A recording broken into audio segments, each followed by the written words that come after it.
This is a legacy episode of the Lesbian Historic Motif podcast, originally released as part of the Lesbian Talk Show podcast group. Some references may be obsolete.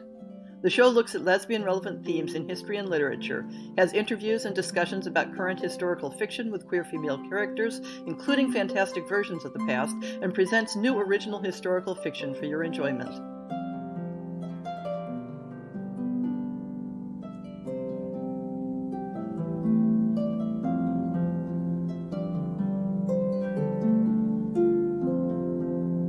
I love it when people ask me to research a specific topic, but sometimes the short answer to their question is, we know next to nothing about this topic. That doesn't mean that the long answer isn't interesting. Someone once asked me what I could tell them about Pictish personal names, and I spent 50 pages explaining that we know almost nothing about Pictish personal names, and presenting that almost nothing in great detail. So when a friend on Twitter asked me if I could do a show about lesbian Vikings, I didn't let the knowledge that we have almost no information about non-normative sexuality in the Viking era stop me from putting a show together. I have a somewhat personal stake in the topic because one of my writing project files is for a story I shorthand as Viking Girl Kidnaps Welsh Princess, so I've done a fair amount of background reading on relevant subjects. But perhaps the best summary on the topic of homosexuality in the Viking era and culture has been put together by Christy Ward Wheeland, who has a research blog aimed at historic reenactment under the name The Viking Answer Lady. She has a very detailed analysis of the available data and interpretation, though most of it is concerned with men rather than women. I'll be summarizing her work and then moving on to discussing various themes and tropes of interest to writing historical fiction. Then I'll finish the show with a survey of Viking-themed FF historical fiction that I've been able to find, although I'll note in advance that most of them are more on the fantasy side than the historical side. To start out with, what exactly do we mean by Viking? As pedants will cheerfully point out, Viking isn't an ethnicity, it's a job description. Loosely speaking, the Vikings were early medieval Scandinavians who supplemented their agricultural and merchant activities by using maritime superiority to plunder coastal communities, and some not so coastal, around northern Europe. The Viking era is generally considered to run from the late 8th to the late 11th centuries. Although the core base of operations for the Vikings began in Scandinavia, their explorations, settlements, and cultural interactions spread into Russia in the east, Byzantium and northern Africa in the south, and in the west, on past the British Isles to settle Iceland, claim Greenland, and even try some unsuccessful settlements in North America. The modern image of the Vikings as uncouth barbarians is hard to shake, but the truths of early medieval Scandinavian culture is much more complex and fascinating. I wish I had time to go into more detail, but let's just say that while Hollywood Vikings make a big splash in the historical fiction field, there are even more fascinating stories to be told. Some essential background will be useful. One of the big reasons for Viking expansion and raiding comes from the realities of an agricultural economy in the far north of Europe. The growing season is short, the land is often poor, and the opportunities for an expanding population are mostly elsewhere. Ship voyages, whether for trade or for pillaging, took place in the summer, which was also prime growing season. The most common pattern was gendered, with men traveling away with the intent of bringing back portable wealth, and women running the economy at home, including looking after the crops and livestock, producing food and clothing. Women did sometimes travel with the ships, and Norse settlements in Iceland and Greenland certainly depended on entire families going on the voyage. But it is both inescapable and relevant that early medieval Norse society was organized along gendered lines. Those lines were crossed, both historically and in literature, and the ways the culture reacted to those crossings tells us much about the possibilities for variant sexuality. In Ward Wheeland's article on how Viking-era Norse societies viewed homosexuality, the vast majority of her discussion concerns men. And, as with most historic societies, we can't assume that attitudes towards male and female homosexuality were parallel. A great deal of the Norse data we have regarding men focuses around anxieties about being seen as a passive participant in anal sex within the context of a society deeply concerned with reputation and manly honor. As these concerns were strongly gendered, and did not apply to women, there's no reason to extrapolate and conclude that Norse society felt that a woman participating in same-sex activity in any role would necessarily be shamed by it. But that isn't the same thing as having positive evidence for women's same-sex relations. The historic evidence shows that women did have concerns about honor and reputation, but they didn't involve having sex with other women.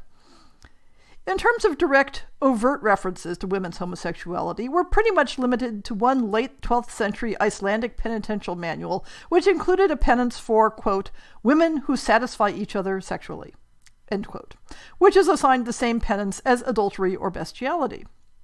This handbook of penances, written by the Icelandic bishop Thorlak Thorhalsson of Skaholt, is not necessarily a reflection of the specific concerns of Icelandic society. Penitential manuals were based on common shared models, not drawn up in response to local custom and practice. And the passage about female homosexuality is closely parallel to material found throughout Europe. It's also worth noting that, having been written in the late 12th century, the reference falls outside the Viking era proper. And since significant parts of Viking culture were before the spread of Christianity, it would be a mistake to assume that some of the specifically Christian attitudes towards homosexuality must have been present earlier. So if we know of negative words for male homosexuality, are there parallels that apply to women? Yes and no. There's a word, arger, that means effeminate or unmanly when applied to men. But the feminine form of the word, org, applied to women means something like lecherous or immodest, but without indicating a desire for women. This is a pattern seen elsewhere in Europe, where being unmanly means allowing yourself to be perceived as a woman, while being unfeminine means having an assertive sexuality associated with men. There's another bit of vocabulary that is somewhat more suggestive, though it points up the default societal expectation that everyone will participate in heterosexual marriage. A man who avoided marriage was called fúðflógi, roughly flea cunt, while a woman who avoided marriage was called flanfluga, or equivalently, flea prick. While one might see this as simply having the sex act stand in for the state of marriage, one might also interpret it as recognizing that there were people who were strongly disinterested in heterosexual sex. The only other potential concrete evidence for women in same-sex relationships comes from a type of decorative metalwork called guldgubur from the very beginning of the Viking era. These are small gold foil plaques with embossed decorations of human figures. About 3,000 of them have been found in archaeological contexts throughout Scandinavia, though most from Denmark. The majority of these images show a man and a woman embracing. A few show a single human figure or an animal. The purpose of these ornaments is unclear, but archaeologists and historians originally interpreted them as representing the mythological couple Frey and Gerth, the giant maiden, and that they served some symbolic purpose at weddings or as a fertility symbol. If you know archaeologists speak, you'll interpret this as, we actually have no idea, but if you have male-female couples, it must have to do with sex in some fashion. This interpretation began to be questioned when a new, very large find of the ornaments turned out to be primarily single figures, and 2 examples turned up with same-sex pairs embracing, one a male pair and one a female pair. Of course, embraces occur in many cultures representing other types of interactions than romantic or sexual attraction, and archaeologists are quick to re-examine their conclusions when the data starts contradicting traditional stereotypes of gender and sexuality. But whatever it is that they do represent, the statistical distribution indicates that it's something most commonly envisioned as involving a man and a woman, but in rare cases involving 2 men or 2 women. Take that for what it's worth. So, if we can't find clear and solid documentation of women in same-sex relationships in Viking-era Norse culture, what can we find in the way of tropes and motifs that are beloved of writers of lesbian historical fiction?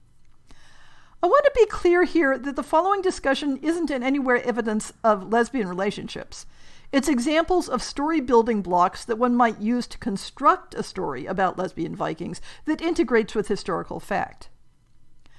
One aspect I've already mentioned is that Viking-era Scandinavian society drew strict gender lines in work and socializing. In addition to the seasonal departure of men on sailing voyages, women of all social classes in the household gathered in the kvenahus, the women's quarters, and textile production was so strongly associated with women that a man who so much as entered the weaving room could lose reputation. In any society where women's time and activities are primarily spent in the company of other women, emotional and social bonds between women have great significance. The social status of women in Viking society is an interesting puzzle. Of course, in this era, the primary aspect of status was whether one was free or unfree, whether one belonged to a powerful family or one with fewer resources, whether one was the mistress of a household or a servant in it. But women were simultaneously considered of low value. When infants were abandoned to die to preserve resources, it was far more often girls than boys. But women had social and familial power far above the norms for Europe in that era. Married women could gain divorces on a variety of pretexts. They had significant legal rights and could be in complete charge of the household if the men were away. But this leverage centered entirely around their roles in heterosexual marriage. There were few options for an unmarried woman, and significant pressure to marry due to skewed gender ratios, especially during the settlements of Iceland and Greenland. The flip side of this is that if a married woman did also have sexual relations with women, it's likely that there wasn't much a husband could do to object if he wanted her to stick around. The reverse wasn't true, and one ground for easy divorce was a woman presenting evidence that her husband was unmanly. But what about all those stories of Valkyries and women warriors in Viking culture? Well, let's examine those motifs a bit more closely. The Valkyries were, of course, fictional characters, part of the non-Christian mythos of Northern Europe.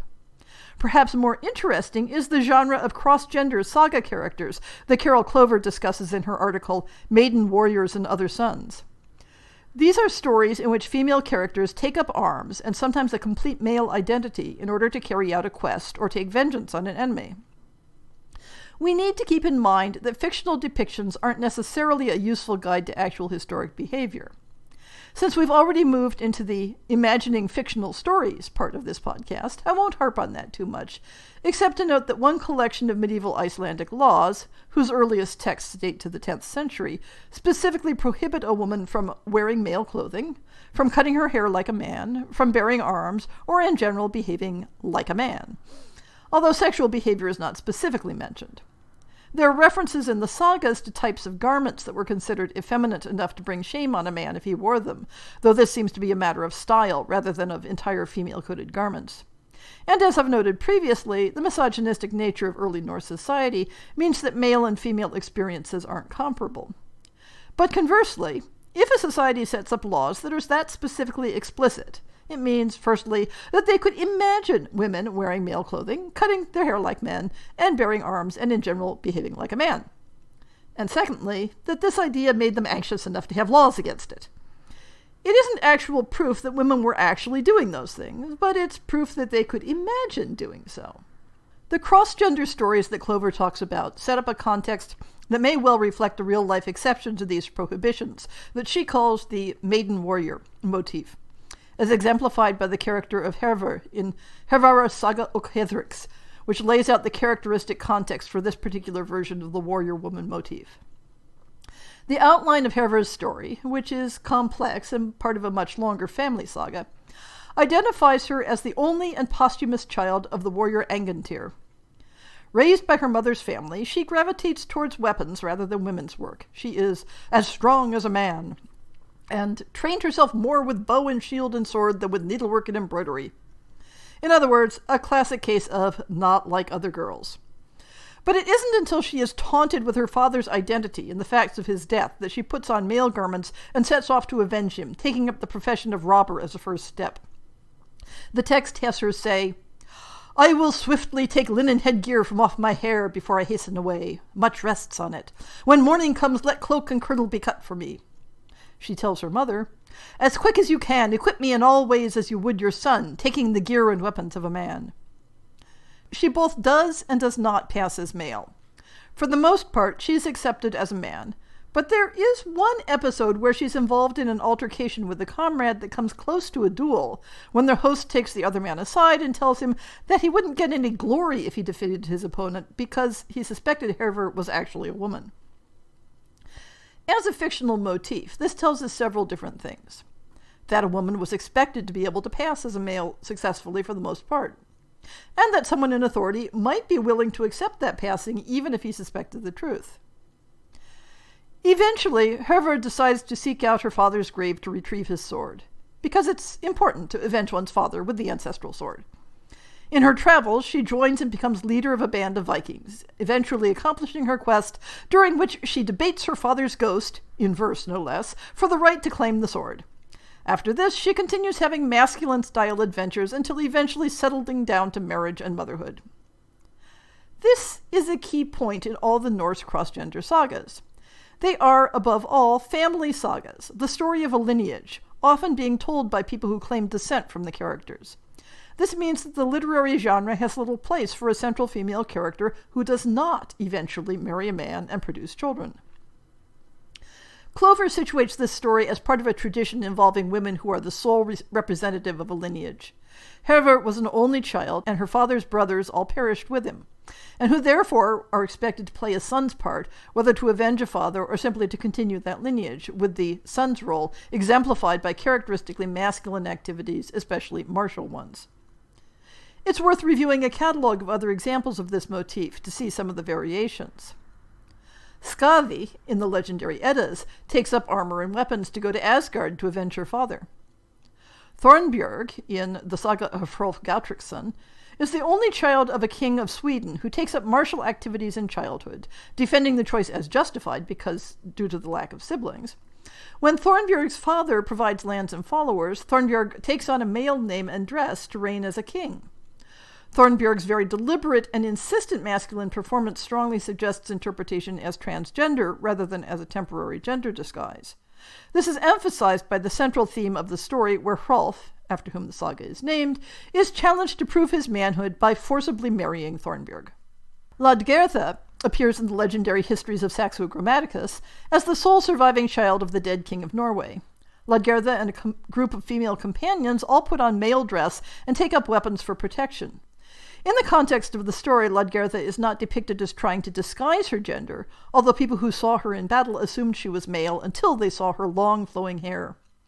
She was wooed by a man who was required to prove his dedication in battle, but he later divorced her when angry about how Ladgertha had initially resisted him. Nevertheless, later when he was hard-pressed in battle, Ladgertha showed up at the head of an army and rescued him. It didn't last. They quarreled again. She killed him and took over his lands. Go, Ladgertha! She is, at least to some extent, the inspiration for the character of Ladgertha in the Vikings TV series, who does end up in a same-sex relationship at one point. Another character from the legendary histories of Saxo Grammaticus is Alfhild, who takes up male dress and weapons to escape an unwanted suitor. Breaking the pattern somewhat, she has living brothers at this time. However, attrition due to warfare eventually leaves her daughter Gyrith as the sole survivor of her line. Gyrith later takes up arms in male clothing to do battle alongside her son, so something of a family tradition there. The Valkyrie Brynhildr may fit the pattern of maiden warrior to some degree as well, but the many versions of her story that have come down to us have muddled whatever may have been her thematic origins. Note that many of these substitute son characters, although they not only take up martial activities, but also wear male clothing or even take on a male name, are not necessarily trying to pass as men, but rather they perform masculinity as a visual symbol of their status and social role. Their stories generally conclude with marriage to a man and the begetting of children. In fact, Clover asserts that it is precisely the provision of a genealogical link between generations that gives them the license to take on a masculine role. Although these examples are all literary, there is a passage in early Icelandic law that treats a brotherless woman as if she were a son in the context of the paying and receiving of weregild, the payment for a death, but only if she is unmarried. Similar clauses can be found in early Norwegian law. Although very different in era and location, one can compare these avenging maiden warrior motifs to the phenomenon of gender-crossing sworn virgins in Albania, who had social license to take up a male social role, including male dress, under certain specific circumstances, including the need to pursue a feud in the absence of male relatives. In the Albanian custom, this role change was expected to be for life. It's worth emphasizing that what we don't see in any of these sagas or legendary accounts is examples of women warriors having romantic relationships with women. In case it needs saying, gender performance does not automatically determine sexual orientation. This contrasts with one genre of female warrior stories in later medieval Europe, where gender disguise did sometimes lead to same-sex relationships, at least on a temporary basis. One can't untangle the Norse female warriors from the context that these are sagas of lineage and are primarily focused around men's exploits and fame. Warrior women existed in these stories either to substitute for missing male relatives in the maintenance and transmission of family lines, or they existed as a prize for men to defeat and win. This doesn't mean that the warrior woman motif can't be repurposed in FF historical fiction, but the same-sex aspect simply isn't there in the source material. I've made something of a point of the preceding examples being fictional creations. But is there any more concrete evidence for women taking a martial role, or even for cross-gender performance or transgender identity in Viking-era Scandinavia? Funny you should ask. It's something of a standing joke, even among archaeologists, that interpretations of archaeological finds are shaped by what people expect to find. Random objects are identified as having a ritual purpose. Existing theories about history are used to interpret finds that are then used as evidence for those theories. If you ever want to see some really good poking fun at this tendency, read Motel of the Mysteries by David Macaulay. For most of the history of archaeology as a profession, the ability to identify the physiological sex of people in burials has relied on certain statistical distributions of bone size and shape, and stereotypical assumptions about the gendering of grave goods. It's true that there are statistical patterns in skeletal remains that correspond to physiological sex. But it's also true that there's a significant overlap in the middle where the sex of a specific skeleton can't be determined with certainty. And that's without considering the potential presence of intersex people in the population. So, traditionally, when a Viking-era burial has been found with socially gendered artifacts like weapons, male clothing, and specific types of jewelry and other artifacts considered to be masculine, the body in that burial has been assumed to be male. And traditionally, when a Viking-era burial has been found with socially gendered artifacts like weaving or cooking equipment, and paired brooches and other things considered to be feminine, the body in that burial has been assumed to be female. So, for example, chamber grave number 581 at the Swedish Viking settlement of Birka has long been considered to belong to a male warrior. And not just any warrior, but a high-status warrior of some importance. The grave included 2 horses with riding equipment, a large number of weapons, including spear, sword, axe, arrows, and shield, a game board with a full set of gaming tokens. Clothing fragments included silver ornaments for a tasseled cap associated with other male burials. There was no jewelry, no beads, no craft or domestic implements. It was an absolutely certain and uncontroversial opinion, ever since the burial was first explored in 1878, that the body found in that grave belonged to a man. But archaeologists have new tools at their disposal, thanks to advances in molecular biology and genetics. Old bones are being given new scrutiny to learn things about diet, age, geographic origin, and other attributes that previously could only be guessed at. Among the attributes that can now be studied scientifically is DNA. And the DNA of the body in that high-status warrior grave at Birka indicates that the person was physiologically female. This isn't the only example of DNA analysis upending assumptions about people in archaeological finds. It isn't even the only Viking-era example. It also doesn't tell us anything definitive about how that person understood themselves in relation to the gendered structure of society. There are even foot-dragging traditional archaeologists who are now arguing that maybe grave goods don't tell us definitive things about the people buried with them, and maybe being buried with a sword could mean lots of other things, and not that the person buried there had actually used a sword during their life. In the realm of usable history, there's a lot of enthusiasm from the transgender community to identify with the figure out of the past who certainly fits the general definitions of transgender, in the sense of moving through the world performing a different gender than the one society would assign based on physiology. So was Birka 581 a Thornbjörg who was willing to fight to the death to avoid being forced back into conventional female role? Or were they a Hervor, who slipped into the social role of masculinity because there was no one else in their family to assume it? It isn't important to try to come to a definitive answer. Indeed, I think it's better to allow as many people as possible to imagine how Birka Grave 581 expands their identification with the past. The point is that maybe those sagas and legends weren't entirely as fictional as they seem. I've put something of an undue emphasis on the idea of gender crossing and women warriors, simply because the evidence is fascinating and it makes for good clickbait. But I don't want to suggest that the only possible way to imagine an FF Viking-era story is to have one of the characters take on a transmasculine role. If you're flexible about your characters being situationally bisexual, then there's a lot of scope for relationships between women during the sailing season when many men are away. And I haven't specifically gone looking for discussions of single women during the Viking era, though I suspect the concrete evidence is scanty.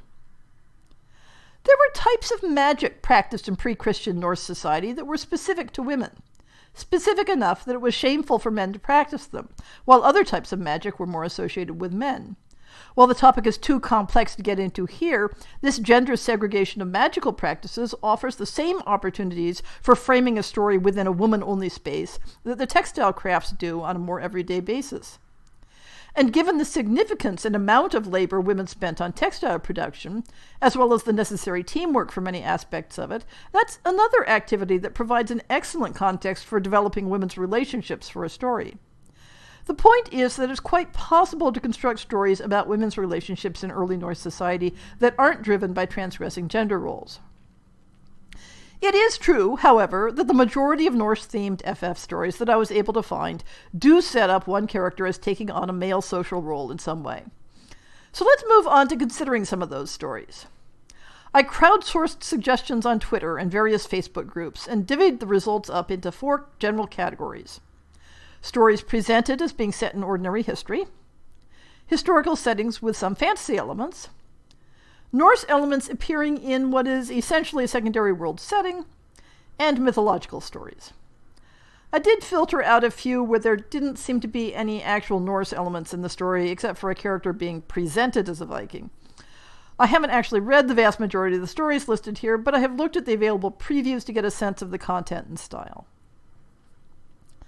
One of the few exceptions to the use of a Viking butch femme scenario is a short story that I chose for the podcast's fiction series back in 2018, Peace Weaver by Jennifer Nestoiko.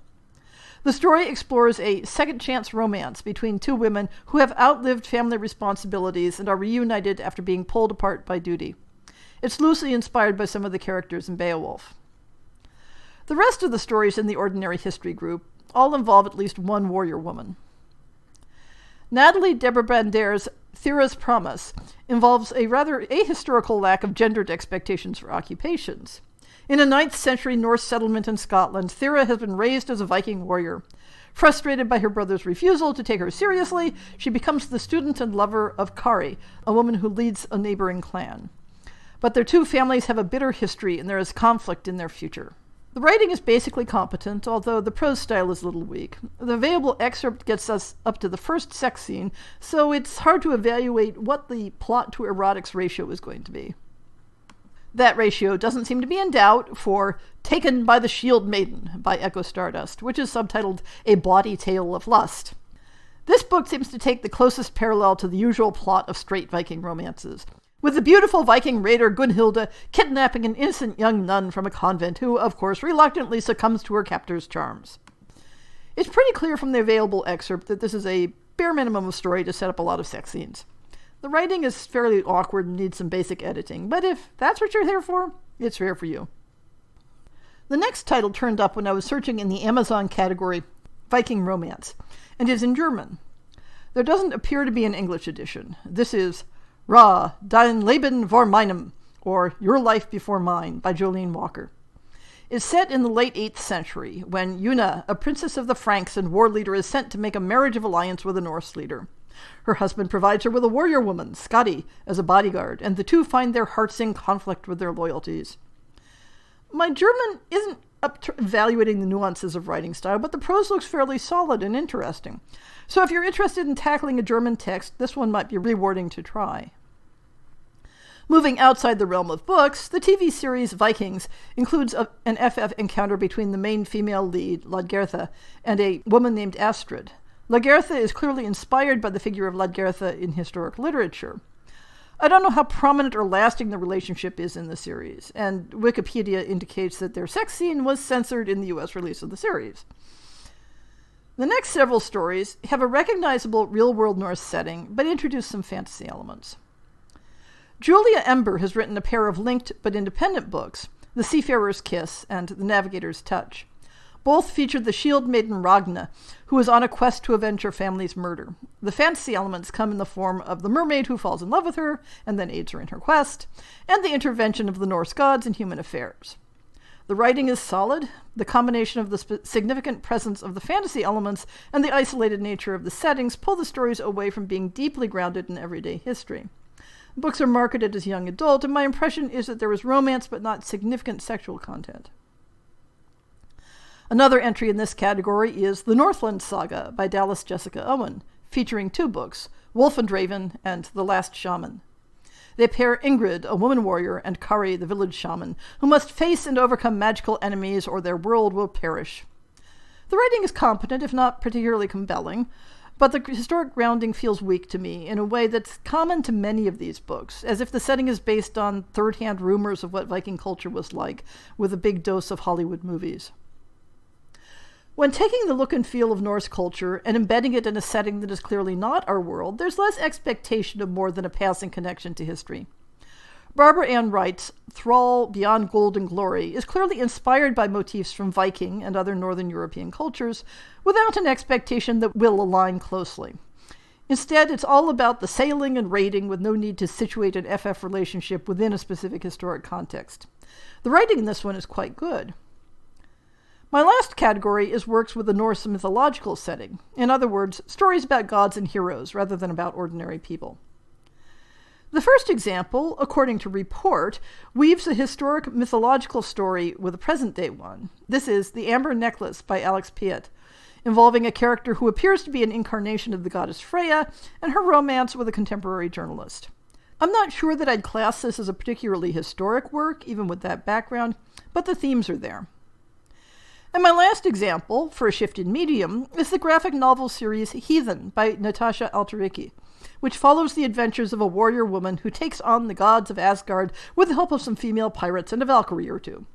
Oh, and with various female romantic complications along the way. I really enjoyed the first volume, and writing this up inspired me to go buy volume 2. The series has also been targeted for big screen treatment, which would be awesome if they keep all the queer aspects intact. So, there you have it, the closest we can come to lesbian Vikings, either in history or in historical fiction. I have to confess that I wish there were more offerings that both take a purely historic angle on the setting and are solidly grounded in current research. It's probably a lot to ask, given that straight Viking romances aren't exactly paragons of historicity. But once you start digging into the actual culture and archaeology of the Viking era, it's very inspiring. As I mentioned at the beginning of the show, I have a lesbian Viking romance of my own that's been percolating in my head ever since we were assigned to read Hervar's saga when I studied Old Norse. One of these days, I'll have the time to put it out into the world and see what people think.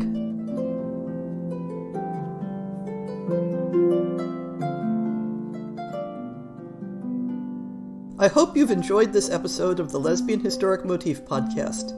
See the show notes for links to people and topics. Most shows will have a transcript linked as well. If you have a book announcement, a topic suggestion, or might like to appear on the show, please drop me an email. If you enjoyed this podcast, please rate it and subscribe on your favorite podcast app, and consider supporting our Patreon.